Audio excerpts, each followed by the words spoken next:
Welcome to the lifestyles of the rich and Oh, stop that! famous. Stop that! Hey, Drag. Before you start up, do you guys think you're like horseback riding? Because I got the nice horseback riding We're live. spot. We're live. We're live. We're live. We're live. We're live. By the way, Oh, go ahead. Go ahead. Sorry. yeah. Just and that's no. If it's big as me, no, we're gonna fight. I don't do animals that are big as me. It's a dominance thing. Okay, I'm gonna go in the kitchen. You may or may not be able to hear me. If you hear a screeching sound, that means I'm too far away. Is my microphone working? I switched to a new device. Yeah, we hear you. Yes.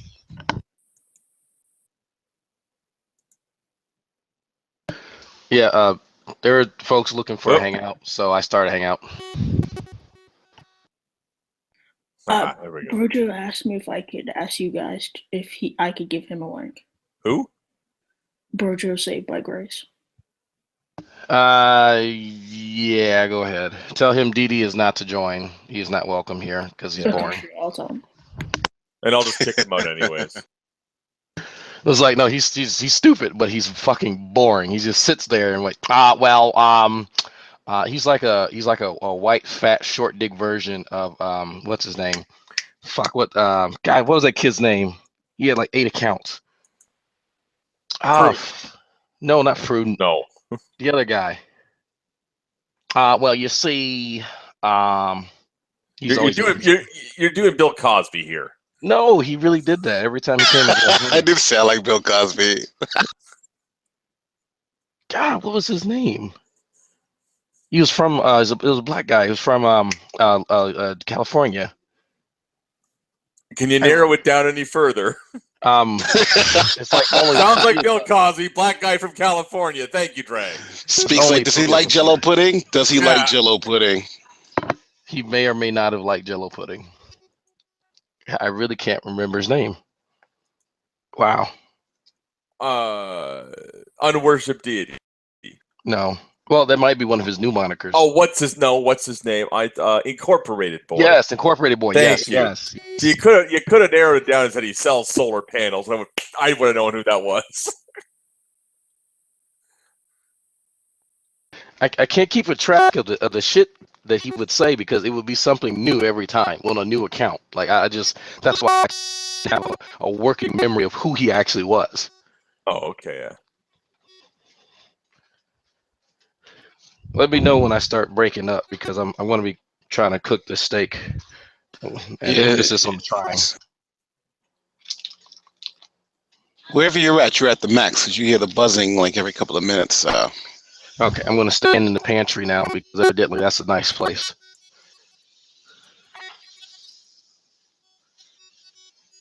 Oh man. So what's everybody up to? I'm sitting here arguing with my wife about whether Jennifer. We just saw Jennifer Aniston. She's like, what, 50 now? And I was telling her, like, I would still hit that. She still looks hot, but I don't know. So I don't think I'm going to be alive by tomorrow. So if something happens to me, then you guys know why. Oh, okay, yeah. We'll send out the search helicopters. I don't think Jennifer Aniston was hot ever since like The Good Girl.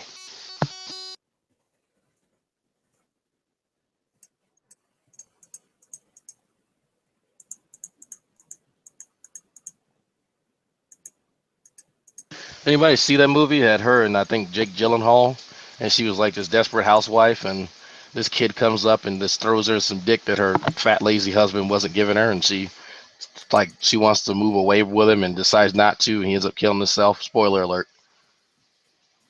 Oh, there's another movie I won't go see now. Yeah, it's a terrible movie, but you do get to see her naked for like 2.5 seconds. Yeah, it's not what it's cracked up to be. Yeah. Hey, did you guys see that new Star Wars trailer that just came out today? Just stop. Don't go there. I have not seen the trailers. I don't want to see them. I just want to go see the movie. Then get off the phone.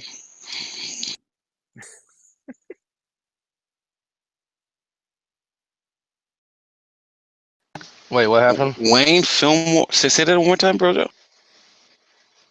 I think he's hidden from the broadcast. So. Oh, somebody broadcast. I'm in the kitchen. Go ahead and invite Wayne. Hold on a second here. We have to first present Brojo. I think that's the wrong button. Sorry, I hit the wrong button there. Oh, my video turned on.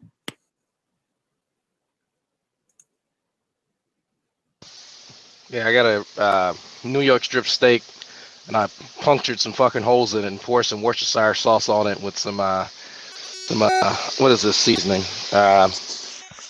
Fucking Montreal steak seasoning. Hey, what's this Steak hangout bomb. about? Absolutely nothing. Okay, so can I just all right, so Wayne Fillmore, if you're watching this discussion, I would like to have a debate on where knowledge should be derived from, where knowledge should come from. So if you're watching this, let me know. Also, Steve McRae, I'm not going to actually entertain text debates. I don't do that. I made it clear that your worldview, you can't make analytical truths. Now you're taking two statements and trying to make it sound like I've contradicted myself. But Brojo, we don't care. All right, well, I just wanted to, say that because Steve McRae is, acting really. If you have an issue with Steve's text debates, just send him a text and talk to him there about it. Yes, but Steve definitely can have a debate over text. I'm not interested in that though, Joe. Well, then just send him a text message saying you're not interested in having a text debate. Brojo needs to let his light shine before all men. Steve said he'll be here in a minute. Just hang out until it's Steve.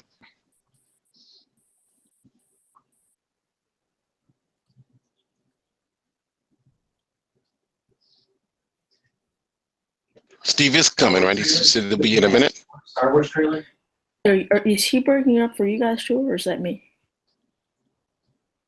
Who, what? Who's breaking up? MP was breaking up a bit. Yeah, that probably was me. I'm on my shitty ass phone, so yeah, it probably was me. Can everybody hear me okay? I've been having mic issues. Yeah, I can. Yeah. Yeah, we can hear you now. Okay. Yeah, it just sounds like you're inside of a tin can or something. I gotta get a wireless mic. Yes, that's why I have one. So when I walk away from it, you hear the buzzing. Yeah, That's to remind you of your sins. I've been looking at the A50 wireless that you get for either the Xbox or the PlayStation. That one looks pretty cool. Yeah. Hey, Steve, are you in here?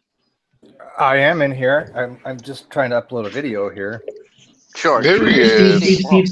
Here's Steve. Let me just say this, Steve. Okay, Brojo, we've been over this. We've already Well, explained. Steve, Just send Steve a text about. Let him say what he's gonna. Let him say what he's gonna say. Give him a second. For it, Brojo. So yeah. Stop being rude. Go for it, Brojo. Yes, Steve. Like I said, I'm not interested in text debates. I think you knew what my point was when I say you can't have analytical truth in your worldview. I didn't say you couldn't, type out 1 + 1 = 2. The point is you can't account for that. So that's I not know what you. your text said. Actually, you said you said there are no analytical truths. That is what you said, correct? No, I don't believe. Let me go up here because no, I say you can't have analytical truths. Obviously, me as a Christian, I would not be saying that. I'm clearly talking from your worldview. But this is where I say you're being dishonest because you're trying to play a game that I'm not interested in playing. I'm not playing any game. I'm going by what you said. I have no idea what you're talking about worldviews. I pointed out a contradiction. You said, quote, this is the full quote, nothing added, nothing removed. You can't have analytical truths. Followed by 1 + 1 is an analytical truth. That's not the full quote either, because you said something. I responded. You said LOL first, but other than that, you said right. Well, you said that's the quantitative factor right there. Well, LOL. Yeah, the quantitative factor. Yeah. Steve. Actually, I was responding to something that you said, and I'll even pull it up here since you want to be dishonest. So, okay, Bojo, first of all, I'm really getting a little annoyed at you using the word dishonest. I have not been dishonest since I've been on G+. You and nobody else in the Clown Car Posse have ever demonstrated I've ever been dishonest or have lied about anything. I took you exactly to what you meant by what you said. If you mean something else, Brojo, then say something else and add the qualifier to it. I didn't even think of it as worldview. I thought exactly how you wrote it, that there's no such thing as analytical truths. That is how No, I well, interpreted it. Look, And you didn't correct it until well afterwards. well, and All you when said, someone, all you said was, let's go talk about this in a hangout. Steve, Right? when someone says, right, when someone says, okay, there are no analytical truths, right, and then you challenge that, and they go, hey, that's not what I meant, and then they clarify it, and then you But you continue, didn't clarify no, it. hold up, and then you continue to say it. That's a But form you of didn't dishonesty, clarify it. and it's called misrepresenting someone. You didn't clarify it. That is the Okay, point. I just All you did. said I was, just did. I'll clarify this in a hangout if you wish. And I said, why can't you do it here? And if you actually look at the Google Plus, we said, why can't you do it here? Okay, Steve. Wait, Steve. Are you saying that when I let me read my response to you? Here. You threw out something about worldview. I didn't know what your meaning by it at the time. This is my last comment. I understand you enjoy being dishonest, so I'm done. I clarified earlier. I was talking about the system of thought, but which makes no sense to me. Which is I'm referring to your worldview or your way of thinking. You can't have that and if the way you view the world does not allow that. That's what I meant. So, I got a quick question. Hold on, I got a quick question. But Steve, Hold on. because you refuse that, go ahead. How did you ascertain his worldview, whatever that, because that actually entails quite a bit. How did you ascertain everything within his worldview? The other day, Steve McRae said he was an agnostic. That's not my worldview. Okay. It's not a theological proposition. Therefore, if you do not start with a Christian God, you are ultimately reduced to absurdity. So let me ask you this, Rojo. So 1 plus what? Hang on, Drake. Hang on. Rojo, hang on. 1 plus 1 equals 2. In my whatever worldview you want to call me does not hold true. That's not an analytical proposition in my worldview. Steve, does that reflect reality? It's a yes or no question. It does 1 plus 1 equals 2. Is that an analytical proposition in my worldview? I think it's an analytical truth. Yes, I would agree with that. So why does my worldview, for your clarification, make a bit of difference? Because the point is, unless you start with the Christian guy, you're going to have to reject all truths. And so when you say 1 plus 1 equals 2, you're saying, hey, this is how the world around us works. You know, one object plus another object will equal 2 objects. You can't actually ascertain that that's how reality around you. So I'm going to ask you again, Brojo. That's what my point was. In my worldview, if I reject your version of your Christian God, which I do because your Christian God is nonsensical, if I reject your version of a Christian God, 1 plus 1 equals 2 is no longer an analytical proposition for me. Is that your claim? Okay, Steve, I know I just laid out what I was saying. Brojo, I'm asking you a yes or no question. No, oh Steve. My God, it's like little DDs in the room. Okay. Yeah. Steve, Let him talk. This is funny though. I know. This is funny. Steve, This is great. Steve, this is DD Jr. Yeah, Steve, Brojo, I don't mind you I should call you Mini DD. Wait, we need to make a bingo card. Answer a question with another question.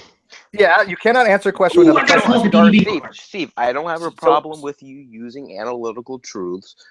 Or with you asserting. I didn't ask you that if I could use them, Brojo. I'm going to ask the question again. I'm going to pull a DD. I'm going to do DD like you do DD. I'm going to keep you asking the question until I get a straight answer. In my worldview, rejecting your version of a Christian God, does 1 plus 1 equal 2? Is that an analytical proposition in my worldview? Yes or no?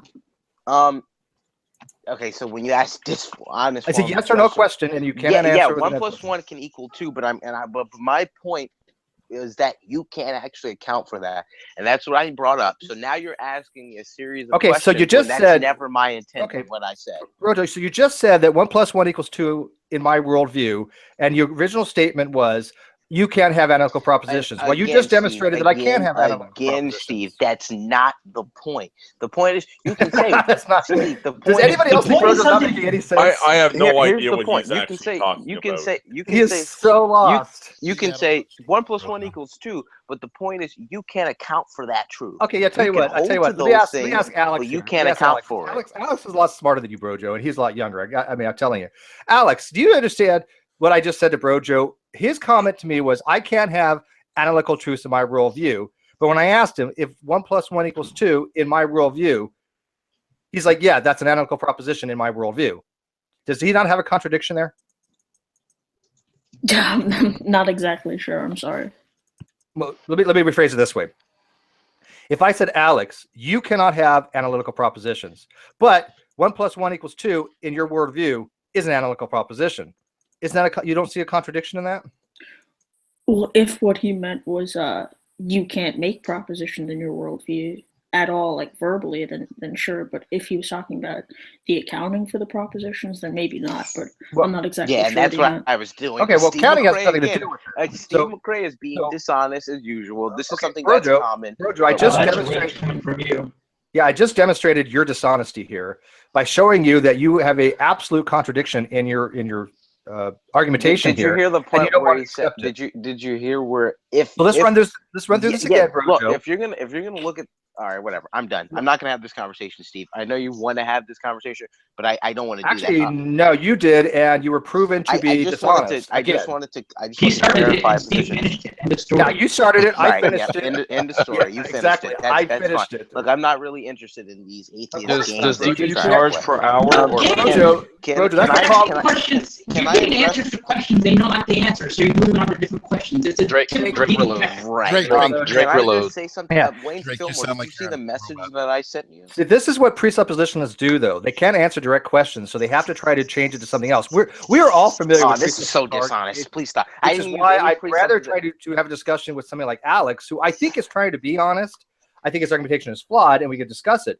Brojo, I don't think you're even trying to be honest anymore. Okay. You're so Steve, fundamentally Steve, flawed that I Steve. literally pointed out a contradiction that's right in front of you, and you just said Steve, I can have this is- I can have analytical propositions in my worldview before you said that I couldn't. Okay, let me ask him a question. Hogtie, do you understand what's going on in this conversation right now? Completely, Just a little yes. slow on the upkeep Yeah, on these things. Hogtie, do you think there was a contradiction between what I was saying or what?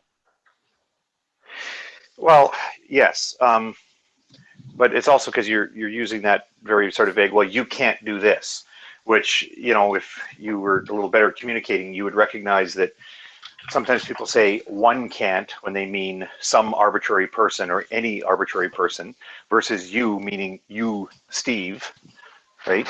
And you could have made it more clear that you were saying within your worldview. Now, if you would have done so, if you would have said, well, yes, I agree that this is an analytic proposition that can be made by someone, but not by you, Steve, because of your worldview, then that would have been more clear, but it also would have been wrong. Yes, I agree with that 1,000%. As I demonstrated, it was wrong because in my even worldview, 1 + 1 is still equals 2. even with that answer, he's still demonstrating that is not what was meant by my statement. Just because you didn't understand it, don't go around saying, "Well, this is what he said," and I say, "Well, let me clarify that," and you're going to continue to assert that. That's dishonesty. Oh, we moved past your clarification. Now we're showing your Dishonesty. clarification Okay, is all wrong. right. Well, so now you're gonna assert to me what I meant when I made a statement. Okay. No, I'm asserting that your I clarification am is wrong. done, Steve. I'm Can not I- gonna have this childish Okay. conversation with you. So, Brojo, Does DD charge by the hour yeah, or you by need the to go back day? and take some lessons from Yeah, DD because I you don't failed. understand what you're just talking about, bro, John. You That lost is- me. He's obviously mimicking DD, and it's quite No, cute. DD Here, wait, I gets want to try. lessons Wait, for I mimicking haven't DD. done this. Wait, I haven't wait, done wait, this wait, in a wait, while. wait, Do me wait, next. Do me wait, next. Watch Brojo, this. Brojo, This is the Brojo. fastest way you Wait, shut wait, him down. wait. Okay, go, Bro- Brojo. Hey, right, Brojo, go walk the dog. Okay, here, Brojo. Try me. This is the quickest way I've ever had a conversation with a pre-supper. I'd rather talk to Alex. I like listening to Alex. I don't agree with him, but he's a lot more coherent, and he at least tries to make a decent argument. And he's what, Okay, 15? How old are you, Yeah. Alex? I turned 16 2 days 16. ago. Dude, you got more going on for you than most 16-year-olds. I'll tell you that here and now. You are very articulate, very intelligent, very studious. So keep that up. Like I said, I don't agree with your argumentation, but I'm impressed by your ability to formulate at least an attempt to have a rebuttal and a coherent argument. It's very good.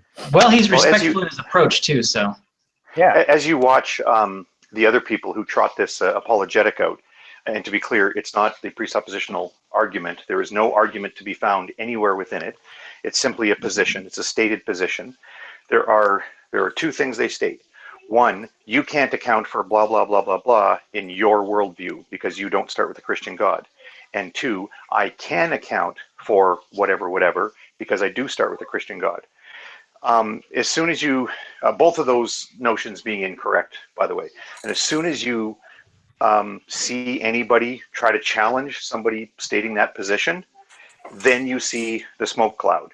So now, you know, Brojo wants to have a discussion, an argument about what he meant, or it's a contradiction, or whatever else, and you're dishonest. You'll hear the accusation about people being dishonest. Seitan Bruckengate famously as soon as he was challenged on either of those points, would immediately say, well, I don't need to talk to you because you've already admitted that you could be a brain in a vat. Or you And can't account for knowledge. Would literally turn his body physically away from the person to not make eye contact with them, because they cannot, like, as people are saying to you, Alex, that you might be smart enough to embark on some interesting discussions this way, but if you follow the examples of the experienced online pre-suppers anyway, that's the only skill set to pick up, and that is make these two unsupported statements. Don't try to defend them or explain them, and don't listen to any contrary rebuttals. Just ignore them and come up with a bag of catchphrases that come off the pre-supper bingo card in order to avoid discussing them. Yeah, and I mean, I try not to do the things that you listed. I had a conversation with MP last night, and I said to him that one of the things that I want to do is not just make the claim but defend it. And I don't know, MP, are you there? Yeah, I'm here. I'm here. What did you think of our conversation last night? No, to be honest with you, I don't want to just parrot what Steve said, but I think you make a good attempt to make a point of the argument, but the argument is horribly flawed. I think Hogtie really explained those two positions that the precept argument puts forward. It's just really conclusions, and like I explained last night, you could make up any explanation for an event, lightning, and you create some deity and says and endow them with all the powers to create lightning, and then say, well, that's the reason, and I'm not going to talk about it anymore. That's kind of how the precept is. It's just conclusions that are just thrown down your throat without any justification. But I do agree that you are making a valid attempt to try to justify those claims, though.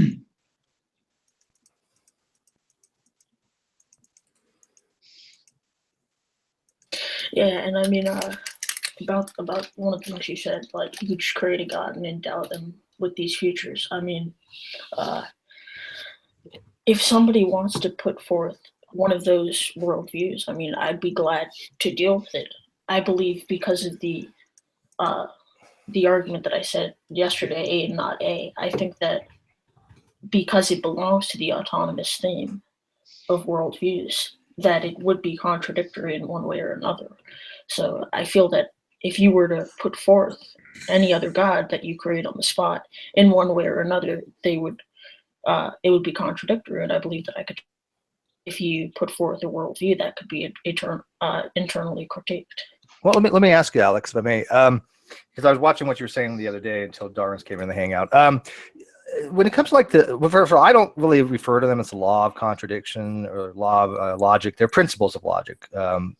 They're not actually laws, but because people have said it so often, people usually say the laws of logic. But if I say something like A equals not, or A or not A, right? Why does that have to be justified? What's the reasoning for that? If I don't accept, for example, like the principle of sufficient reason, what in philosophy or logic maintains that I have to have an accountability for those principles of logic? And secondarily, how can you ever show that something other than the Christian God, some other deity or some other thing, could not account for them? Yeah. So, which question? I guess I'll do the first one first. Why? If I don't accept the principle of sufficient reason, why do I have to have a justification or accountability for them, anyways? Yeah, I think one of the main points that the presuppositional argument is getting at with that is that they say, well, I would agree with them, that if you start on a foundation that you assume, then the maximal conclusion that you can yield is only going to be an assumption itself. So I think that's what it's trying to get at. Well, let's follow that. I'm sure you misspoke. No, he didn't. He said the same exact thing word for word yesterday. So let me ask him about this. You said the same thing yesterday, that if you start with assumptions, you could maximally only arrive to an assumption. That's what you said today and yesterday, correct? Yeah. Okay. Then how do you explain mathematics? We start with Peano's axioms, and we actually end up with deductive, conclusive arguments that show proofs for various mathematical things. Because you end up with a conclusion. You cannot end up with an assumption from prior assumptions when you're doing a deductive proof. You end up with a conclusion. So based upon what you just said, how would we ever have mathematics? Can you give me an example? Because I'm not really familiar with that. Sure. Peano's axioms start with some of the things like we have 1 is a number. 1 what are the 5 Peano's axioms? Anyone remember? I think 0 is a whole number. If you include that, you have Euclidean fifth postulate. But what are the other 3? We have reflexivity, transitivity. Somebody's going to have to look them up. Basically, if I say like x equals x, or the transitive property, these are various things in mathematics. These are all axioms that we start with that we cannot prove. We can't prove that the number 1 exists. We have to start with a basal assumption that 1 exists. So based upon these axioms for mathematics, we can then go and make formal deductive arguments of why something is the way it is in mathematics, an actual formal proof.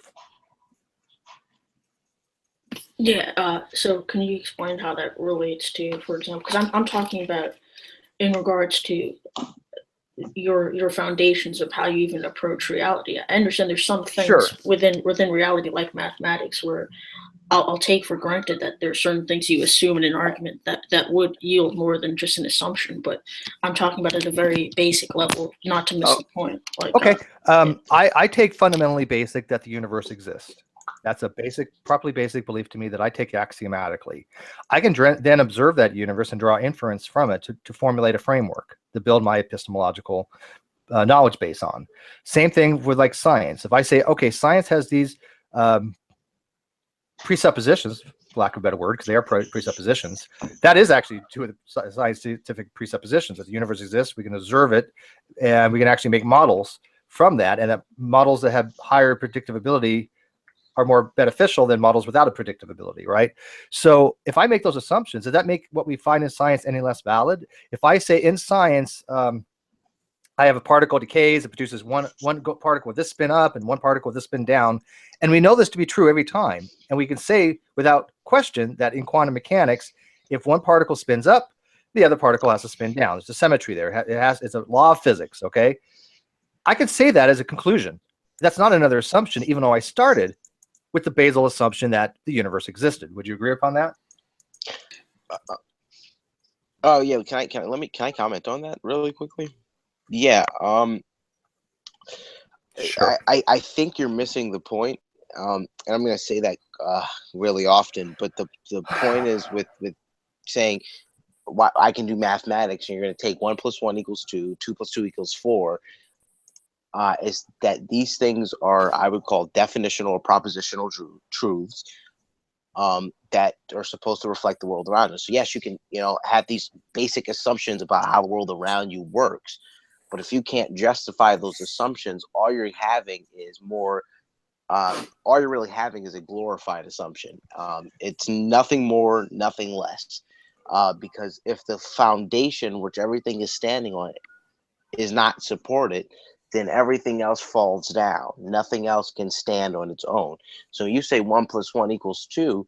What you're really saying is this is how the world around us works. Not just numbers on a paper, but this is how the world around us works. And I'm going to need you to tell me, in order to justify that, you have to have reliability of your sense perception. Okay, I am not, Brojo, your ahead. precept is horrible. I'm a foundationist, okay? And as a foundationist, and I am moving toward found-herentism, by the way. I'm looking into it. It's interesting. I like some of the things in coherentism, so I'm looking into found-herentism. But as of right now, I'm still a foundationist. I don't justify my properly basic beliefs because by definition, they're unjustifiable. So what you just said makes no sense. You're actually taking a position and saying, hey, you can't have that position for whatever reasons, but not justifying why I can't have those reasons, because that is the position of a foundationalist. So going back to what Alex answered, Alex, if I have these assumptions and these precepts that I make, I could definitely draw conclusions from them. We do it all the time. I make inferences, I make inductive reasoning, and I make a deductive reasoning as well from my basic assumptions. Yeah. Can I ask Brojo? Done with the yeah, go ahead. Well, whenever we get to Alex, sorry, I've asked Alex the question for the people. I'm sorry, go ahead. Yeah, you're right. I'll answer that question. So, I mean, I think where the problem is that I would agree, yeah, you're getting a conclusion, but I'm not sure where you're making the argument to that it's more than an assumption, because would you agree that if you're making an assumption, yeah, you have conclusions based off of that assumption, but if you can't prove that that assumption is anything more than an assumption, then everything else that follows is a conclusion that itself is an assumption. Right? The problem you're having is you're having a contradiction. You're saying prove assumptions. Assumptions by definition are unprovable. Unprovable, yeah. You can't prove assumptions. So you fundamentally have a huge contradiction there by asking for somebody to prove assumptions. What By I'm trying to figure out definitions, they can. is Wow, what breaks down. man, I don't know how you missed the point. I mean, the point was so Projo, clear and you Projo, missed it. adults are talking for a second here. Oh my goodness! Yeah, right. Oh, Adults so are talking. So what in reality? Well, I'm gonna treat Alex as an adult because he's acting more respectful. We can and sit acting here like an adult, and circle jerk all day long about assumptions. What breaks down in reality? If I am taking certain axioms in mathematics as truths or whatever, you can call them potatoes for all I care. This allows us to build infrastructure to support the world around us, to allow us to talk through this medium here. What happens? What is the negative impact on taking these assumptions? Someone please tell me. I don't think there's a negative impact. Cool. On Okay. your day-to-day life, but I think You that know what? not in regards to your day-to-day life, just living. Yeah, sure, you could just live your life making these assumptions, but when it comes down to trying to have a worldview that is seeking after truth, I think that you'd want something more than an assumption to stand on. Why? But yeah, Well, why is that necessary? Yeah, why? Wait, justify that. Why? Why would I want that? You're asserting that that has to be, but there's no reason for that. Well, because if everything's just an assumption, then you can't actually know anything because it's possible that it could be wrong. It's possible that it could be the opposite. I know I'm not God. So if everything Really, that Steve? How do you know that? No, hold on. If I want to run with that, that sounds fun. So if everything I know is an assumption, how does that impact my life? Well, and hang on one sec, Jack, if I may, Alex. You gotta let him First answer of all, Come on. let him answer for that. me, okay, go ahead. What'd you say? If everything that I know is an assumption, how does that impact my life? I don't think it impacts your life per se, but I It think saves you from truthful reasoning. Yeah. Okay, so it has a negative impact on my reasoning abilities. Is that what you're saying? I would say so, yes. How do you demonstrate that? Well, I think if we just demonstrate why making an assumption as a foundation, everything else that would follow can't be anything more than an assumption. So I think that you guys would have to demonstrate. Yeah, No, that doesn't follow, though. That doesn't make sense from any rational, logical point of view. Well, here's the point. It negatively affects your reasoning, which will end in the damnation of your soul. That's the point. Oh, okay. So So there's a supernatural. So there's a supernatural conclusion you're drawing from this, and not an empirical one that I can demonstrably show that there has a negative impact upon my thinking abilities, in my day-to-day life. Okay, so you didn't. So the precept is preaching. Is that what this is? That's what it sounds like. Oh, that's Brojo's version. It's veiled preaching. The point is, when you do presuppositional apologetics, covenantal apologetics, it's supposed to be your theology, and going toe to toe with other people's philosophy. That's the point. That's actually when you hear me preaching. Well, that is what it is. So no, it's not the way you guys use it. No, you guys use eternal damnation. How is that not part of the preaching? Yeah, that's not exactly. Your mic is really horrible. So bad, Drake. Reload, Drake. Yeah, Alex, can I know everything, Alex? No, you can't know everything. Okay, I know I can't know everything. Would you agree with that? Yeah, I would agree with that. But okay, so I do know something. You just said before, though, I can't know anything, but I do know something. I just demonstrated that I know I can't know everything. Well, no, I would say that, there? I agree with you about what you're claiming, but I don't believe from your worldview you can make a statement like that. But I just did, and you agree with it, so we're right. Well, no, I agree with what you stated, but I believe that that's only true from my worldview. So in my worldview, I can know everything? Well, in your worldview, I don't believe you can make any claims and have them be justified. But I just did, and I just demonstrated to you that I did. Do you not see that, Alex? This is why precept is so bad, because you have to follow the script, and I know you do, Alex. But once you get off that script, and I demonstrate, or anybody here demonstrates to you, there's a contradiction there. You just have to keep asserting that things like, oh, well, you can't justify, even though I just explained to you, in my worldview, I know I can't know everything. So what I hear a lot from preceptors, they have sufficient justifications, but not necessary ones. I've yet to hear a preceptor offer a necessary one and actually demonstrate it. Yeah. You know, I don't you know, get you know, bored. you know how they try to do that. They try to limit it to the God and not God. They'll say, all right, there's these two options, God and not God, and try to limit it in that way. But even Oh, that that's Mm. that's what's his name? Matt Fuck. Slick. No. Somebody's worse for that. Yeah, yes or no? God or not God? Montero. Ray How about Montero? Montero. Yeah. Montero. There we go. Yeah, Montero, but Ray that's Montero. yeah. Regardless, it doesn't I think it they doesn't are. it doesn't move the ball. it It's doesn't work. I've described it as kicking, not quite kicking the can down the road. It's attempting to kick the can down the road and swinging and missing and falling on your ass. But when you Because write the argument out, it's just an incorrect contrapositive. It's sufficient, necessary, then it's negating the sufficient and trying to say the necessary condition also follows, which is an incorrect contrapositive. I mean, does Alex think it's a legit argument? I mean, it's not what I was going to say, but does feel free to interrupt if. Oh, sorry. Well, Did you actually, Steve, I actually right at this moment I don't know how to respond to your last argument, but I would say that fair enough. MP, I do think that, I mean, yesterday we had a discussion about why I believed it was A and not A, and maybe we could talk about that in a bit, but I'm going to go get some corn on the cob, so be right back. Corn on the cob. Yeah, buddy. That's a positive life choice. I applaud that. I like that. Okay, so while we're waiting, can everybody go watch my video and tell me what they think? It's only a minute and a half long. Hold on, I'm going to watch that right now. What video is this? I had a poll and I asked people. Is it what? Is it about true empiricism? It's got to be about true. No, actually, it's about Sean. I had asked people if they want one longer video or just shorter, like bite-sized videos, and there was overwhelming 85% shorter videos. So I'm just kind of going to do in these like little baby videos because I think they're succinct to the point. So you're gonna have to do one for C Brown because remember when you and I were talking about the subunits of ATP synthase. In that article you found that it was the parts of it were found excuse me were found in other organisms. He wants that paper. He wants someone to explain it to him and break it down. Well, we could do that, but that's Steve, that's something I can do in a 2-minute video. Steve, who's Sean? Sean is the guy that supposedly graduated nuke school, but I'm having doubts now. Did he go? Yes, no question he went. But the tall tales he's telling do not comport what I know about nuke school, right? Okay. First of all, he actually said that he wrote peer-reviewed papers in nuke school. I can tell you right now, peer-reviewed paper in military training. Yeah, that's complete bullshit. And he said he was a sicentist. He used to be a scientist. He said he was a scientist. Ex-scientist. No. By the way, when he said he taught a class while he was in training, that's when I officially just labeled him a bullshitter. That's what the cadre is for. You don't fucking teach a class. You're there to learn. He is lying his ass off. You're not. There's no such thing as a student instructor in nuke school. Yeah, but, it took me 11 years in the military before I was able to instruct my first course or anything.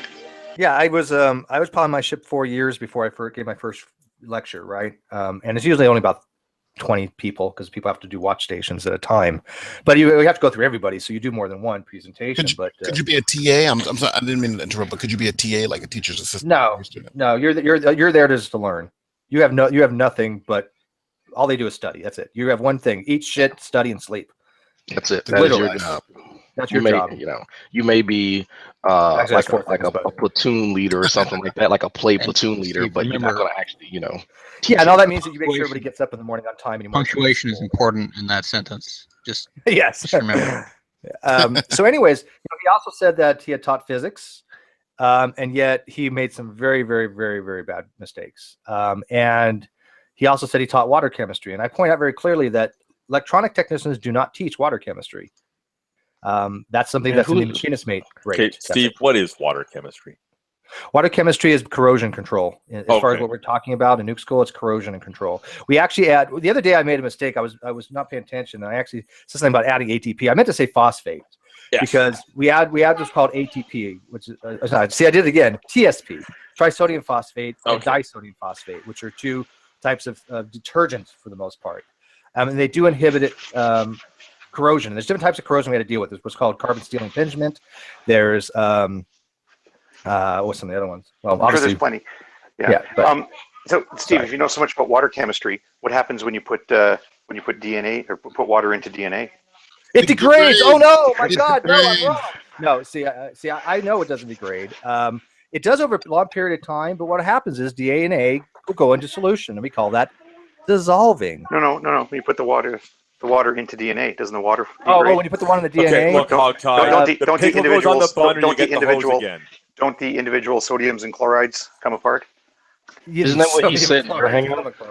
Yeah, when you put the water in the DNA, the sodium and the ions come apart. I'm trying to show you guys a picture of I did a Western blot, well the first part of a Western blot, and I took some pictures of it today because my instructor made me, even though I didn't want to. So I'm trying to find that for you guys. But I actually had to check with this that video. drag. I just want to say I had to check this video with CRISPR, and we actually had a really good little dialogue back and forth to try to clarify something very specific about water chemistry. Because can I talk about this, CRISPR? You don't care, right? CRISPR don't care. Sure, go ahead. Yeah. So I was in nuke school. We kept calling them hydroxyl, but they are hydroxyl ions, right? Because I think what we discovered is hydroxide is actually the name of the OH negative, but it's also known as hydroxyl ion. But that's not the same as saying hydroxyl, because hydroxyl is an OH negative. Hydroxyl is actually either a functional group or a free radical that has an unbound paired electron. Correct, CRISPR? Is that? That's what I was taught that it was. It's a hydroxyl. It's a functional group.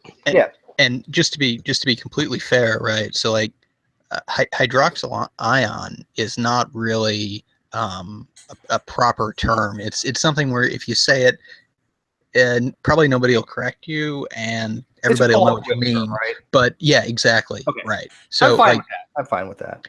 Just if you're really being technical and everything accurate, it's hydroxide ion. Yeah. But see, I didn't want to get. My video was very simple. I didn't want to get into too pedantic technicalities. I mean, it works, right?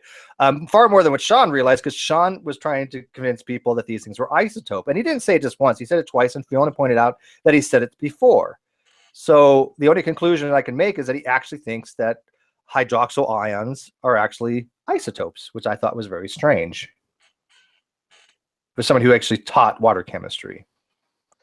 Maybe he misspoke, or given benefit of the doubt, but I mean, for somebody who is keen on chastising folks every 2 seconds, he needs to watch his ass. But when you anyway, misspeak 3 times and you write it down twice the same way, and then somebody asks you about it, and you don't. It's been several days since somebody asked him about clarification, and there's been no response. Oh well. Hello, can you guys hear me? Yeah. Are you driving, C. Brown?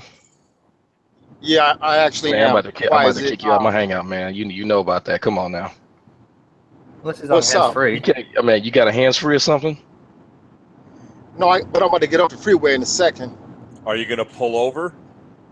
I'm actually on speakerphone. Okay, that's hands-free. That's hands-free. That's All hands-free. right. All right.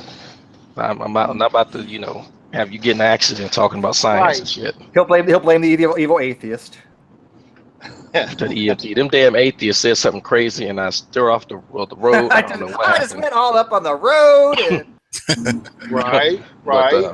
But when you get a check, well, you can come back and look at it. I'll put some pictures up. This is a I forgot, a bromass stain or something. I forgot what the fuck it was called. Borass stain. Bromine? No, it wasn't. It was something ass in it. Some bro ass. I don't know. Comiers? Comiers, yeah. Comasi, depending on who you ask. Yeah, comass, whatever it was. So the brown shit that we put in there, you see, this is You're talking the little squarish lines there. Yeah. So let me put my cursor. Can y'all see my cursor right here? Yeah. Okay, that's the ladder for the. Hey, Greg, you got to learn contrast materials. Like, you can't just take a picture. I know what I'm looking at because I've done a couple hundred of these, but. Well, the issue is that our instructor I think she's getting Alzheimer's, so she'll forget that what's in there, and then she'll call it something else, and so I don't know what the fuck I'm doing. Hey, and then, say something real quick, Greg? What's up? You just gotta get something white to put behind it, so because otherwise you can't really tell what you're looking at. I just got a message from Alex, and that's one of the coolest messages I've got for a while. He actually said, I'm going to go eat, but I'm going to take some time to kind of collect my thoughts and look at this because I haven't really seen what you said before. I don't know how to address it. I'm like, that's awesome. I wish more people would do that. Right? That is honest. Instead of just making something up. It says it's making something up. So I've look and check it out. I do a lot of kind of like off-air hangouts type thing, and I've talked to Alex a couple times now with Jimmy Stevens and a couple other. I put them in the category of more sophisticated pre-suppers. And yeah, he's a good kid. I mean, like he generally like I have a standing kind of question with them right now. And they came back to me right afterwards and like, okay, I think we have a solution to this. And I'm like, great, let's hear it, type of thing. So they actually are taking in, into consideration some of the challenges you put out there. What else can you but the main, yeah, I mean, but the main one was like this a basic kind of fundamental, error, or the thing that they're kind of like skipping over with the argument, which was that. Justifications for things all the time. How do you justify that? When they ask you how you know something to be true, what they're asking is how do you justify that belief? That's what they're trying to get at. And I present them systems where you can justify beliefs, and that's fine. But then you switch it around, and I'm just like, listen, do you accept that? No, you don't. Great. Just tell me. All you have to do now is just tell me what does it mean to justify a belief, and how do you justify a belief in your worldview? You think that this would be a relatively simple question, I mean, because you could draw it out. And the example that I gave them is they draw it out like a map. If they take a foundationalist or a coherentist or a foundherentist view, you could kind of draw out, where the justification is for a set of beliefs that are out there. All I wanted them to do is just draw me a map of revelational epistemology, show me, what the justification is there. And it's such a simple request, and it went unanswered for a bit, and even now, like the answer they've given is pretty unsatisfactory. Sorry, go ahead. They're usually initially confused when you ask the question. Well, how do you justify a belief, or as you put it, how do you justify a belief in your worldview? They'll immediately misunderstand it to mean what is your justification, right? When you're asking them for what's the test, right? Like. When there's a belief and then you evaluate a justification for it, what is the test that we use to distinguish between a justified versus an unjustified belief? That's the question, right? What is the acid test for what is justified? As soon as you ask them, well, how do you go about justification? They interpret that question to mean, well, what is your specific justification? And it's baffling to them what you're actually asking for, but it's an important question. Mm-hmm. Yeah, so it's a really important one because it's one of the things that they haven't really thought about in the argument there, because they have to ask that question now when they ask you, what does it mean to justify a belief, or how do you justify a belief? That the same question can be asked of their view. Now the difference is that I can explain how you justify a belief in my view, but they haven't taken that step yet, and especially they haven't taken that step in a way that separates it from any epistemic system that already exists out there with its own flaws.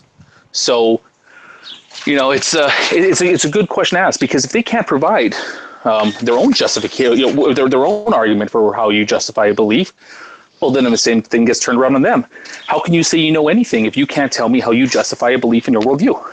And we've gone back and forth on this quite a bit, and I think that's like one of the main points to kind of hit home. And I think they're starting to get it. I'm hoping they're starting to get it. Some maybe. I think everybody in this room would agree that. Well, not everyone, but I agree. Most of us in this room would agree that the precept argument is just a ridiculous argument. I don't even know why it's why. Say that. I wouldn't call it an argument, though. That's the problem. It's not an argument. You're right. Yeah, it's not even an argument. Yeah. Conclusion being made. Well, how do you justify that? That's true. How do I? Well, has there ever been a pre-supper that just kind of totally, utterly abandoned it? I know people don't do anymore. Like Arcane, he used to pre-sup a lot. He tried. He didn't really do well at it, and I think he abandoned it, but he still believes in it. But have you ever had a pre-supper just go, you know what? Yeah, this is stupid. I'm going to stop doing this. Other than Arcane. You know what I saw the other day? You guys ever saw Animaniacs? Oh yeah. And you remember there was this one little girl who used to always say, "How do you know?" or "Why?" She kept asking why. That's the precept argument. Why? How do you know? How do you know? How do you know? It's the same exact thing. No, it wasn't Elmira. It was Elmira. Was it? What was her name? No, it's the little girl with the dog buttons. Oh, the one that kept calling her mother. Elmira was on Tiny Toons. Oh yeah, that's the wrong old girl. Yeah, that girl was. She kept calling her mom lady. Yeah. I see that's professional dodge. How do you know? How do you know? How do you know? Yeah. How do you know? How do you know? It seems like a well thought out dodge, you know? It's like, No, it's we used to make fun of Arcane having cue cards. So I think I saw an old video where I'm pretending to be Arcane. I have like cue cards, and it tells me which ones to go to. And it's really silly, but I just did it to illustrate that you're not actually having an argument with a person, thinking, You're trying having to an argument discuss with a thoughts. Turing bot. Yeah, Yeah, it's and just one of designed the for fun. and one of the interesting things that come out there is that they have a really hard time separating a conclusion from a premise for an argument when they do try to put forward an argument. So it'll be like, okay, so no other worldview can account for the process of intelligibility or the tools of rationality or whatever the little buzzword that they want to put in there. Great, what's your argument for that? And they're like, okay, great, yeah, no problem. Here's the argument. Premise one: God is the only way that the process of intelligibility can exist. Without God, there is no process of intelligibility or tools of rationality. Like, hold on a second. That's what I'm asking you to prove. That's premise one of your argument. Premise one of your argument is the very thing that I'm trying to get you to prove. Okay. Step back for a second before you even put on the rest of your argument. Defend premise one. Let's just start there. Okay, defend premise one. It's like, okay, well, in my worldview, premise one is true. It's like, I don't care. I don't care if in premise one. Like, Somebody said, "Remind Sockman to breathe." Yeah. People say I talk fast. I swear to God, I don't want to hear Sam or anybody else ever tell me how fast I talk when we have Sokka. Okay. Yeah, I know, because I'm long-winded. I'm long-winded. I try to summarize, as much as possible. Try to get a But sometimes in about 2 minutes. Yeah, I know. But you guys that's, I mean, go ahead, Sokka. yeah, but those are the 2 points that I bring up. Is that first off, okay, that's the premise. Can you defend that part of the argument? And I will say that I was in a hangout with Jimmy Stevens a couple nights ago. I can't remember when it was. He did a pretty good job of trying to defend it. I really liked where his argument was going. In the end, it just it still kind of committed him down to like this the fallacious reasoning from like the Munchausen trilemma, with where you start with like a circular axiomatic belief there. That's and they just try to label it as self-evident, self-justified without actually making an argument for it. It's it gets flawed there, but. Those are like the 2 main questions I always bring up, and I hate that sometimes these conversations you have to do the dance. You have to start off and you have to go through 20-25 minutes of doing the pre-sup dance before you finally just get down to brass tacks. And here, these are my objections. Can we handle them? What I wanted to interject there with was everybody should keep their eye out for the upcoming meteoric rise of the phrase glorified assumption. They do kind of view Didi as a bit of a hero, strangely. Would it be a long garden? Okay. So you might remember that. Steve Brown, I'm gonna mute you, man, because I don't try to hear your business. There was a time there when Didi was going through this thing where he'd ask you to justify your basal assumptions, and failing to do so, of course, you'd be arguing that you're reasoning from your basal assumptions to conclusions, and then he would say, oh, well then, whatever conclusion you note, he'll say, oh, well then that's an assumption. You'd say, no, it's not. And so, well, of course it is. And then he'll repeat his whole thing, and then he would change it to when he was repeating himself, and you're going, yep. And then he would go, well, that's based on assumptions. And you'll say, that's right. And then he'll go, well, you just denied that a minute ago. No, you said my conclusion is an assumption. Now the second time around when I called you on it, you say it's based on assumption. So now to avoid that, he switched to saying that's a glorified assumption. And within days, I'm hearing others in that group start to refer to what's a simple any conclusions you have that are based on unjustified assumptions. That is to say, every conclusion you've ever drawn. Because you don't have justification for your basal assumptions. So every conclusion that you've ever drawn is based on unjustified assumptions, and therefore the conclusion can be fairly labeled a glorified assumption, where the glorification is justification, rational justification starting from your basal assumptions. Right. Sorry, I feel compelled to repeat that because it was. No, I think I understand what you're saying. It doesn't make so. The problem is it's so fundamentally flawed on so many different levels. Yeah, right? I'm saying that's got to be pointed out to him. That when a guy that again, that's a conversationally dishonest thing to do, because what he's doing, he's inventing this term glorified assumption. But the thing that makes the assumption, the glorification of the assumption, is the fact that there exists a justification to believe it. It's a So he takes the term conclusion from a rational argument, and he turns it into this other term, glorified assumption, where the glorification is that it's not just an assumption, but rather it's a conclusion that's been justified by rational argument. And I think that has to be pointed out, that he's just creating this term to make something sound like something other than what it is. He's pulling a straight Jado, basically. Yeah. Yeah. Well, Diddy just straight out lies, and I know, but there may be people in here who like, but he straight out tells lies, and a lot of times in his arguments, what he'll do is sometimes he doesn't know the topic, and he'll lie to make a conclusion. Like, for instance, like we were talking about the abortion issue, and he just straight out lied and said, that one of the court rulings didn't say something. And I told him, I said, no, Didi, I've read it. It says it not once, not twice, it says it like 7 times. And he just lied and said, well, you don't know what you're talking about. It doesn't say it. And I literally had to pull up the damn opinion and show him it said 7 times. And I think he does that because the argument is so bad that he has to lie about the facts to try to compel people on that side to believe that this argument has to go away. Did you ever see his first interaction with scientist Sam? No, I didn't see it. He That had to be good. Because it was one of the first times he and I interacted, and I told Sam to watch the watch link, and so I sent Sam a watch link, and Sam's like, "Oh, I want a piece of this guy," so I brought Sam into the hangout, and he starts asking Sam about his qualifications and what does he know, and then Sam goes, "I'm actually a PhD student." Well, we're not really talking about, he changes the subject instantly because he was making a lot of proclamations about what happens in science or natural world, and he had no clue what the fuck he was talking about. He's clearly in his area when he's talking about philosophy. Like, he knows a little bit of mimicking fucking who is it, Greg Bonson? I think the guy's name is. But, yeah, he knows how to mimic him and parrot the stuff that he says, but he knows nothing about actual science. Well, he uses the ignorance of the audience to he plays it up. Ignorance of the audience. Exactly. Oh yes. He's good at that. I'll give him succubus. that. He's definitely good. He tries his hand at trolling, and I've remarked about this before. And it's like he's good at playing at an audience, but he's bad at trying to cold read targets for trolling, because he tried it with me a few times, and I've told him, I was like, "You're really bad at this.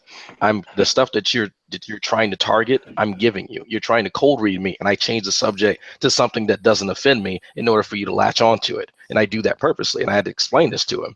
And it's like, dude, I've been trolling since the internet came out, back when it was called flaming. You need to really work on your shit. So he hasn't tried it since, but I look forward to him trying to troll me again. He Sylvia Browned you, huh? He tried. I gave him, I gave him my weight, which I joke about often more than anyone else. I think I gave him something else was going on. I forgot what it was, but 2 things I obviously don't have an issue with, and he took it like an idiot. And I know he's watching, and yeah, you did fall for it. Sorry, Didi. But yeah, he's not the brightest of guys. You can kind of tell that he is this guy with like a 2-inch dick who gets on the internet because he knows he can feed off of certain people. But he's good at that. I will give him that. He's good at it. Well, the problem with Didi is that he is. I wouldn't say that he's. No, okay. Well, yeah. Well, the main problem is that he has his argument, and he's really good at his argument because he's read some Hume and he's read some Van Til, and he starts off from there and he tries to argue from what he knows. If you watch his conversations, there's a reason why he always goes towards the problem of the uniformity of nature, because that's his comfort zone. He likes that spot because he tries to go after foundationalism. He only tries to put all this anti-foundationalist view. And then what happens is that he doesn't really know much past that.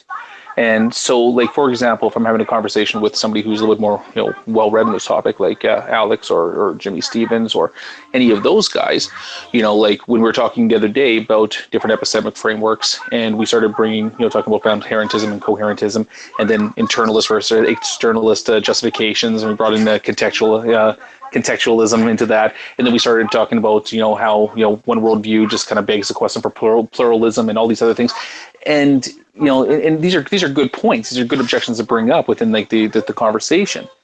But when you bring these things up with DD, he just labels it as philosophical gobbledygook because he has no fucking idea. And that's his problem, is that like he wants to have this conversation. He wants to present himself as some type of expert, but he is so ignorant of the actual topic that he wants to discuss that what he'll do instead is, like, when you bring up a good point or a good objection, he just labels it as philosophical gobbledygook, and then the turkeys in the hangout just like kind of like, oh yeah, he's right because I didn't understand that either. It's like, yes, because you guys are idiots. I'm sorry, but that's what it is. No, there's a reason he doesn't go into hangouts where people he can't control. He knows where he's welcome, and he knows where he won't receive too much of backlash. I mean, it's a strategic move, but it shows the obvious flaw. Yeah, Darwin's won't go into rooms where he doesn't have mods or where he knows he won't have control. He won't do it. Even well, that's also why when he does that, when he says philosophical gobbledygook, that's why I stop him right there and say, "Oh, I apologize. If you didn't understand it, let me try and find different words to explain it." Right? And I always point out explicitly that what he's saying when he says philosophical gobbledygook is that it confused him, and I make sure that that's as far as he gets with that, or I get kicked out, one of the two. It's funny because even in Antonio's room now, when Christians interact with him, he starts presupping the Christians. Mm-hmm. And I think there was one guy in there the other day who didn't agree with evolution, was with Didi, and was arguing with Didi, saying that there was one point because he had said something that was incorrect. So the guy was trying to say, hey, you were incorrect about this point, and Didi went in and started presupping him, and the guy's like, hey, I'm a Christian. No, you're not a true Christian now. It's just laughable, Oh, you speak out of he's Catholic, so he might not be a real Christian according to Didi. Yeah. If you speak out against Darwin's, you're on your own. Remember that, Christians. If you speak out against Darwin's, you're not a Christian. Tell him he has a 2-inch dick. But on the bright side, a lot of the there's a few people out there that will listen to DD and think that he's absolutely brilliant. Like I was listening to what's his face, G-Man the other day, and he was talking about how he's just like, I'm going to start doing a new show and I'll bring DD on because he's an atheist destroyer or whatever. I can't remember how he phrased it, but these guys they love him because they love the reaction that he gets from atheists, and they think that it's a good reaction. They think that the aggravation that people have with DD is because he's winning the argument. They don't realize that the aggravation comes from the fact that he's not really having a conversation. And so because of that, they look up to him. But I'm seeing more and more now, even for the people that don't recognize DD's arguments, a lot of them are recognizing at least the fact that he is a hangout destroyer. That there's nothing comes from him in there because it turns into the DD show. In the same way that when I jump into a room, it's all about me, praise me, love me, sing my praises now, everybody. Yeah. Well, there you go. Well, I've been making that point as much as possible lately about how people say, "Oh, Antonio's good at running a hangout." Well, no. Well, lately Antonio has been looking for new faces or new voices. Right? He doesn't want me in there. He doesn't want Sokka in there. He wants new people, new voices, new topics. It's not the same old thing. Well, that works great for about 10 minutes until Didi shows up, and then he's like, "Oh, well, how do you justify the law of non-contradiction? And in your worldview, blah, blah, blah." And even the believers in the room just go, "Oh, God, here we go again." It doesn't matter what the topic is. And actually, today I put up a post. I think I referred to it as he drowns a hangout, or even they're tired of him watching him drown a hangout like a sack full of kittens and rocks. Well, I'll say this. Last hangout I was in with Antonio, I think the last one he did, after Didi did his thing and booted somebody for challenging one of his points, the group, the Christians in the room, all spoke to Didi and just was like, "Hey, listen, when you have somebody come in here, you got to let them speak. You got to." And this was Arcane. This was I forgot his name, Kevin, and this was all these people who generally like Didi and like his position, but they were all telling him, listen, even though we like what you're saying, but you can't just come in here and boot people and not let people speak because it doesn't make any sense. And I was kind of surprised to see. And Didi left the room after that because I think he felt everybody's piling on him. But these were people from his own side saying that this game has been played. Hold on a sec. They're not doing it because they think it's unfair or unsporting or unkind. They're doing it because it costs them their turn, right? Everybody knows the frustration of being in a hangout and like, oh, when's it my turn to talk? How long can I talk for? When Dee Dee's in the room, he talks for 80 to 90% of the time. He picks out one person to dialogue with. Dee Dee talks for 80% of the time. He lets the other person halfway answer questions, and then it's back to Dee Dee, and then the other person and back to Dee Dee. Yeah. If somebody else joins in, well, then it's Dee Dee. It's all the Dee Dee show, and they're all sick and tired of it as much as we are. But I don't think they're really concerned about whether it's sporting or not. And you know, too, that Dee Dee never says good point. Sorry. Hold on there, Hog Tie. Hold on. Right. I disagree with Hog that. Tie. Arcane And also specifically- by kicking the guy out, they didn't get their turn to ask questions Right. and go after him. Right. That's what they're But more I- mad at. I disagree with it though with the game things. I think there is a certain game aspect to it, and people want to be the one to get the with their little chalkboard there to arguments won on the internet. And By the way, Soccer MP's mic is really low, and we keep stepping on him. Just to let you know. okay, well then when I grant him speaking privileges, he can talk then. Just his mic is really low. If you guys can't hear him.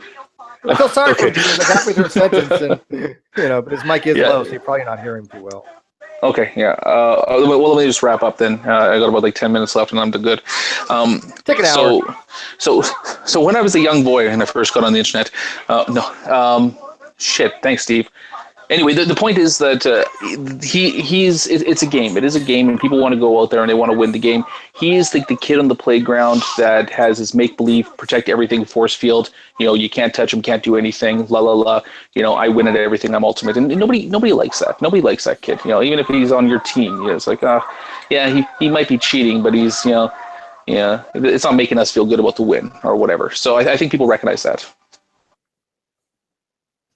It's the sad part is Dee Dee, most people in the room, the Christians in the room with Dee Dee doesn't believe they're true Christians. Like Zulu, he said something bad about Seventh-day Adventists. He didn't believe G-Man was a true Christian because of his whole modalism Trinity thing, and he doesn't believe. So, and I don't think most people recognize that even in a room full of Christians, Dee Dee really believes that he's the only true Christian. He doesn't believe the rest of them are Christians. He's a church of one.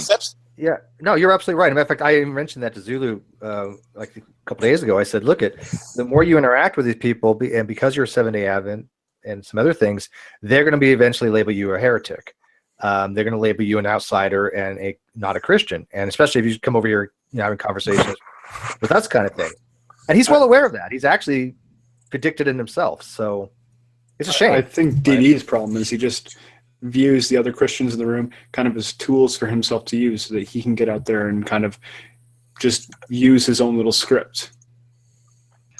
Yeah, I don't think that he actually has respect. He has a phone thing. I don't think he actually has respect for the other Christians. They're simply a vehicle for him to speak. Because mind you, remember when he tried starting his own hangouts and nobody would join? Not even other Christians. Oh, he still does them, and nobody really joins. Yeah. But if you watch the live chat, there are people commenting in the live chat. And Jade and I have been kind of taking the piss out of him for a while.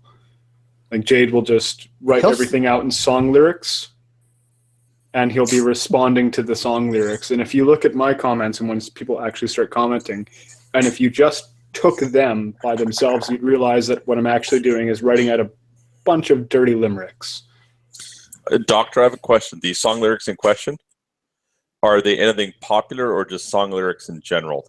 Song lyrics in general. Like if you just copy and paste them into Google. If you want to have some real fun, next time you do this, use song lyrics by Taylor Swift only. So it's just basically complaining about men. Yeah, and breakups of relationships and see how long you can keep it going with them. If you want something really spicy, I can give you something by a classical artist by the name of Master P. He has some really, really great lyrics about hardship and other stuff. Well, the song lyrics is Jade's thing, because if I was doing the song lyrics, it'd probably be like G.G. Allen or something.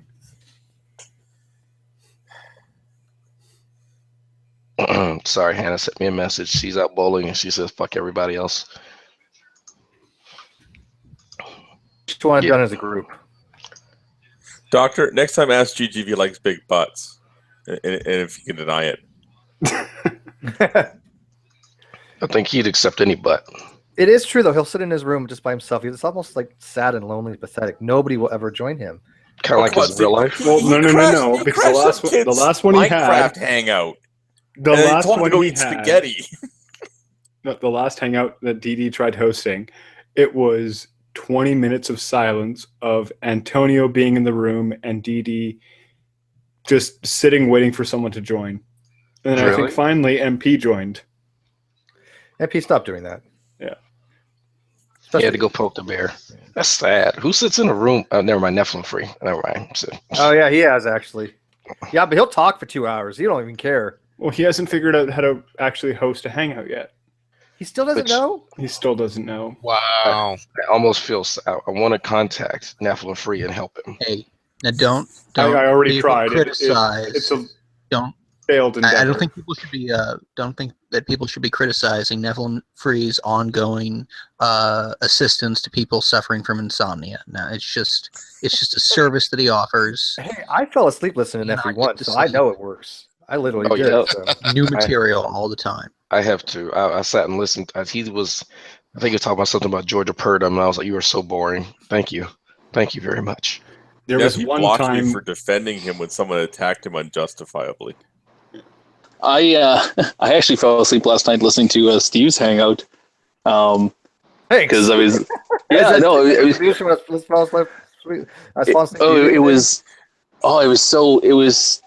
mean, it wasn't Steve. It was just like, I was like, okay, well, Steve's going to talk to Arcane about ID. I'm just like, well, this will be a short conversation. And I mean, kudos to Arcane because he kept that shit up for like 4 hours. You know, and I was just waiting. Funny, you can see him progress in his how high he was. Right, he started off stone sober, yeah, but towards the end, not so much. That's true. I couldn't believe it because he was like, you could hear it in his voice. You could hear the sobriety in his voice from his usual tone. It was just clear. It was just clear as day.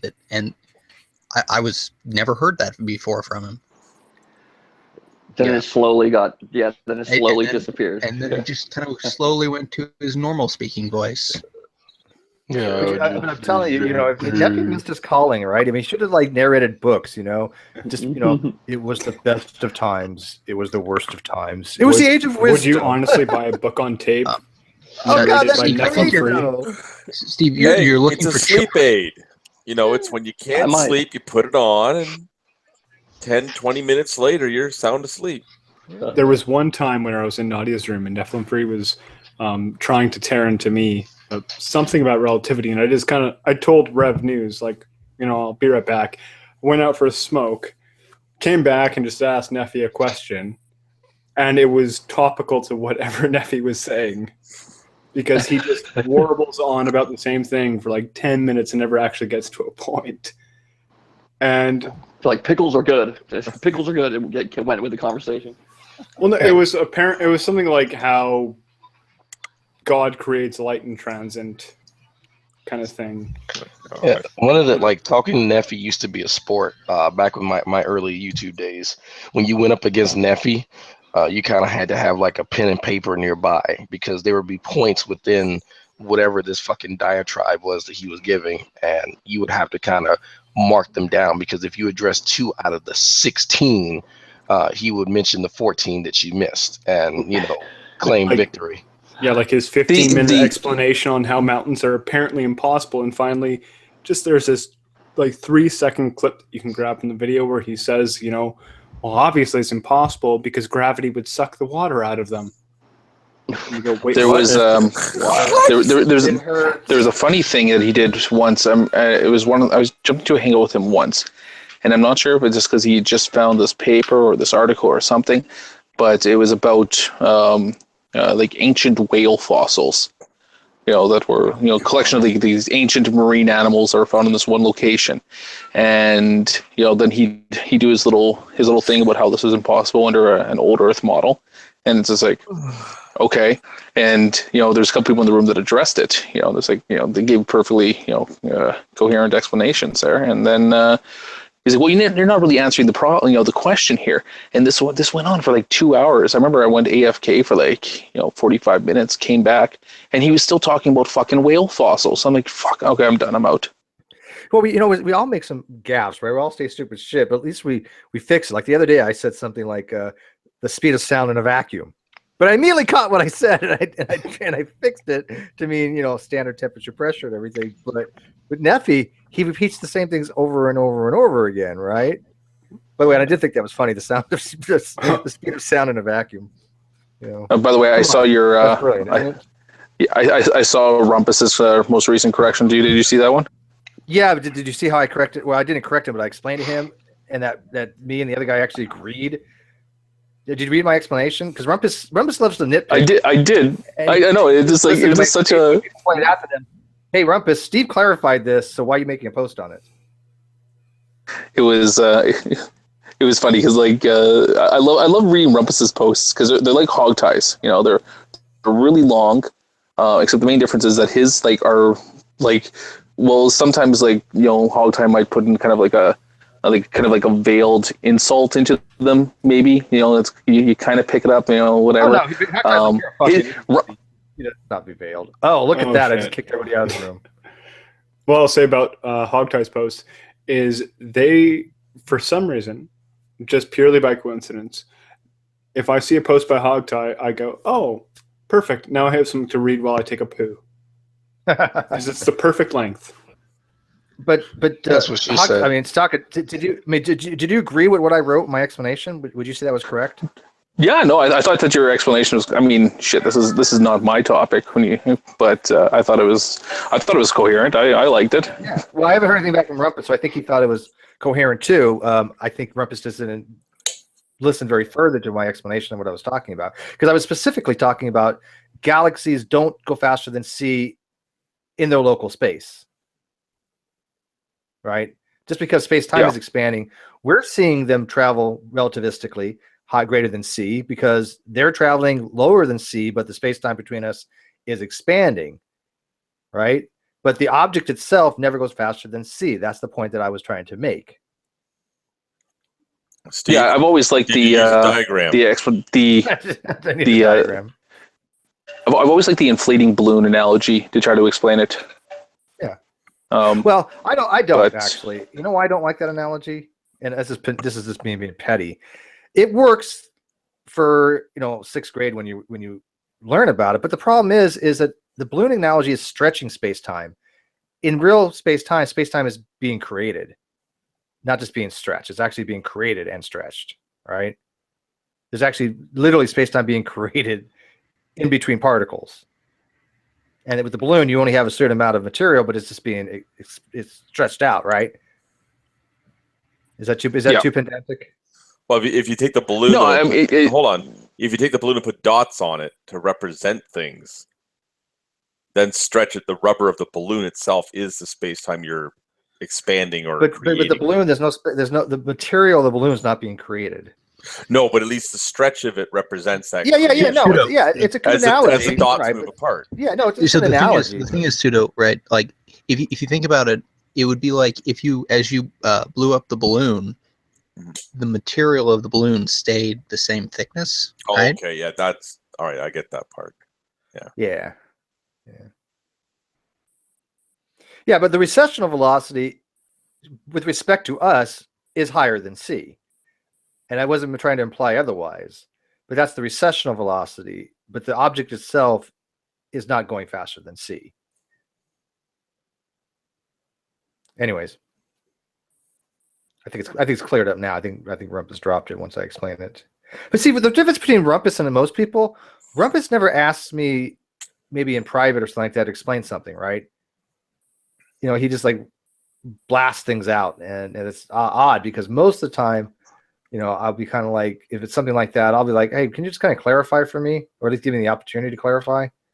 I mean, it's diagram. I mean, it says it quite clearly, you know, in the non-theistic Bible that we're supposed to correct other non-theistic Bibles in private first. True. Come to them in private. Yeah. Then you give them blowjobs. It's written. Yes. As written, and it shall be. Oh. Domly Angly Requiem. Is it PJ's 1 and 2? Good time. Well, if you ever need to know about relativity theory, just ask Jungle Jargon. He'll explain it to you. No. He'll explain how time expands. Yeah, he's so coherent. How light goes through frames of references. The guy's a fucking the guy's a walking meme. Like I was watching a hangout the other day, and like the very first thing that he posts is just like, something about object credit givers. I'm like, for fuck's sakes, man, seriously? Like, it had no context to the rest of the conversation out there. Just like, you just had to come out there and throw out object credit givers. That's it. The funniest interaction I ever had with Jungle Jargon was he and I were talking about, it was something in science, and I just so happened to know a little bit about it because I was taking Principles of Biology 1, and I was telling him about it, and he was telling me I was wrong. And he started saying something to me. I forgot what it was, and I hear typing like click, click, click, click, click, click. And I'm like, Jungle, man, if you need to look it up, it's not a big deal. You can check it. No, I know this stuff, and I can see the reflection in his glasses of him pulling up web pages on and doing Google searches. I'm like, I can see it in your glasses. Why? You don't have to lie to me. I can literally see the reflection of you searching what we're talking about. So no, you don't see anything. And I'm like, okay, all right.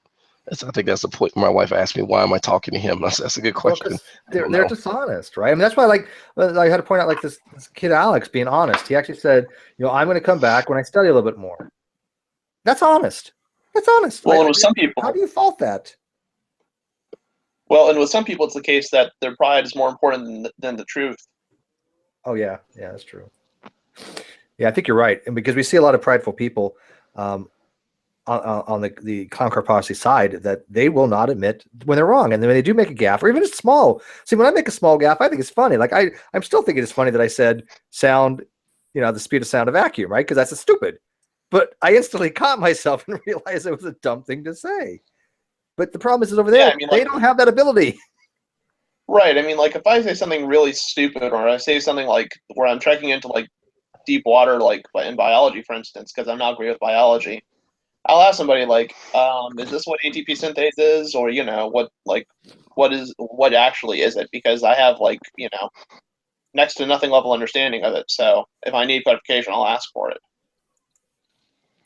Well, that's why I reached out to CRISPR. I wanted to make sure that when I had the video today, I got it as accurately as possible, even though I was fairly confident. But I mean, as we had pointed out, there was a nuanced difference there.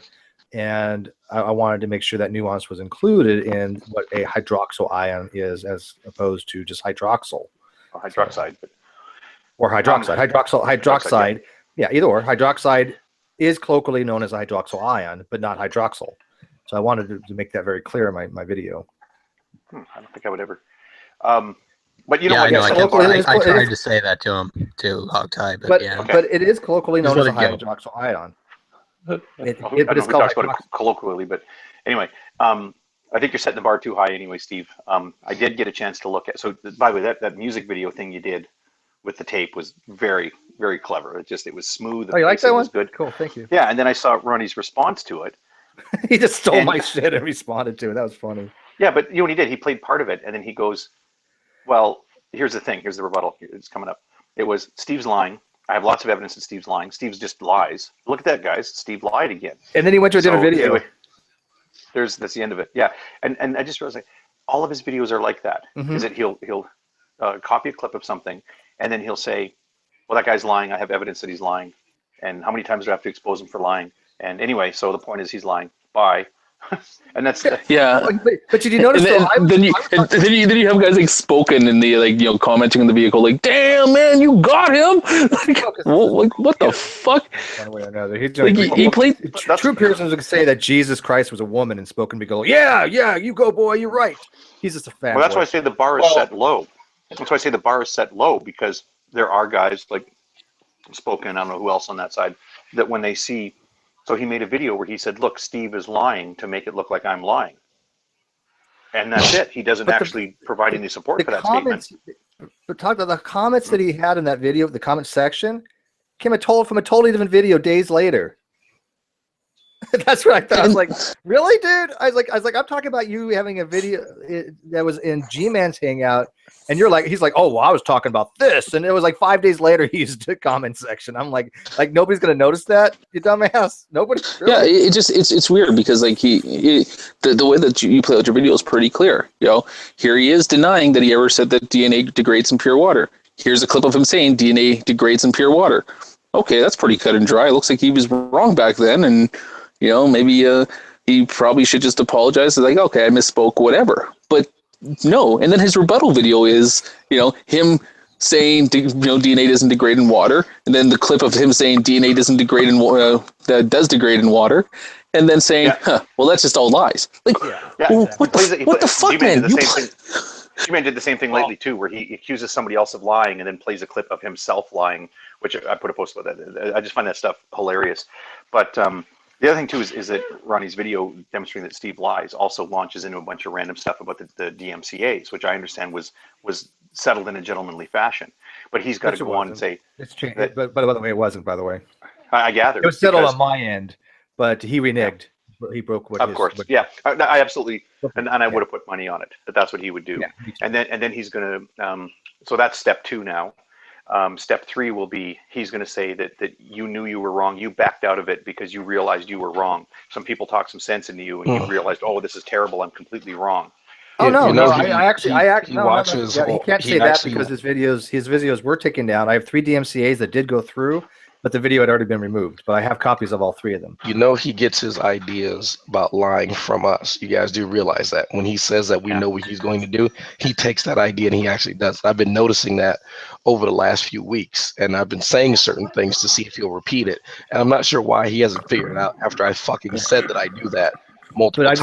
I just want to point out my video will be reinstated, I think, on the 24th, demonstrating that he was full of shit. Because I already got notification that it would be reinstated. That doesn't demonstrate either of those things. It doesn't demonstrate that you were right, he was wrong, he was right, you were wrong. No, it's that's full of shit. All that it demonstrates is that YouTube received the notification, and then if it goes back up, it just demonstrates that YouTube received the counter notification. That's not what I'm referring to. It's demonstrating that he's full of shit, that he somehow won, and that I knew I was in the wrong. Yeah, well, the other thing too, I mean, and you brought back the other point as well too, is that with the G-Man video, there was a clip there where he did say in a hangout when he was talking to Hannah that can't remember the exact quote here, but it's just like, I can show how dishonest people are, or something like that. Hogtie, Steve McRae, people that and people that and other people that come into secret hangouts and call people the N-word and all this other stuff. And that was like a point that Hogtie responded to, saying just like, well, hold on a second. You said Hogtie, you said Steve McRae, and then you lumped us into this group of people that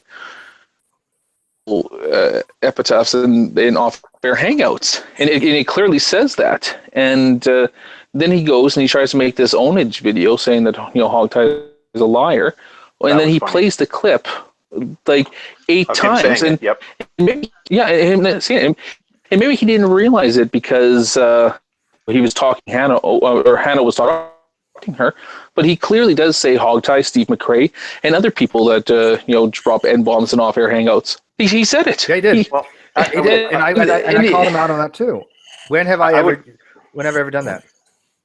I would grant that he's just a disorganized speaker, and that what he meant to say was, people like Steve McRae and people like Hogtie, and then some other people, who, unlike these other guys, also go into hangouts and use the N-word, right? That he just had ordered the words in a very disorganized way, so he accidentally said that we use the N-word. And I wouldn't even have an issue with it, except for the fact it's the 3rd time that it happened. As I mentioned, he's put up a video that said about with Hogtie and Dave S in the title, and then the video description was, "I'm so sick of these racists." Wow. Like, Hogtie, did you watch my video today? No, I haven't. Go watch the one on Sean real quick. It's only a minute and 30 seconds, so come on. I'll put it in there. Sure. Oh, yeah. Just the other thing I was going to mention too, but the lying thing was funny because G-Man has said so many times that J.D. Kane even admitted that he hasn't read the Bible a day in his life, and I remember that hangout because J.D. when G-Man asked him if he read the Bible, and he said, "Yeah, I've read it, and also I've read other books." He's read these 4 other books, and a couple of them were by Bart Ehrman, to which G-Man concludes, "Oh, so you're saying you haven't read the Bible?" And he's been, ever since then, he's been saying, and J.D. Kane's corrected him on him a few times. Right? Now, in today's video, he ends up playing he says, well, I can show that J.D. Kane is lying, and then he actually plays the clip from that debate where it shows that G-Man didn't know what was in the gospel, the resurrection accounts. And so therefore what J.D. Kane was saying was true.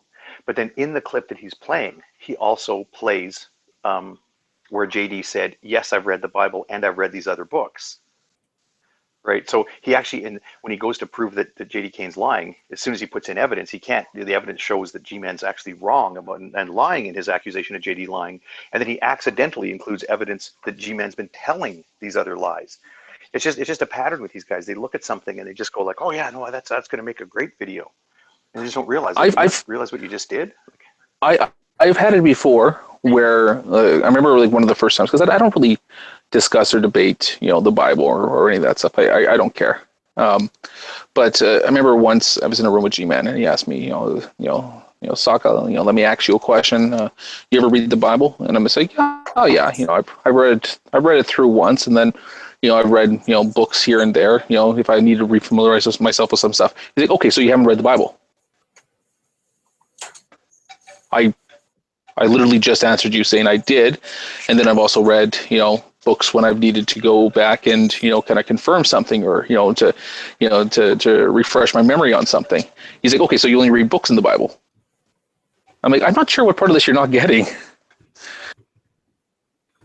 And even if you do say, yes, I've read the Bible, I've read it cover to cover, I've read it to cover 11 times, he'll then say, yeah, but have you studied the Bible? And then for the rest of that conversation, he'll say, well, he admitted that he didn't study the Bible. And even if you say yes to the did you study the Bible question, well, then he'll deny that you studied it, because obviously if you studied it in the same way he has, well, then you would be a radical evangelical just like him. Right? There's no way he can be honest on that point. Huh?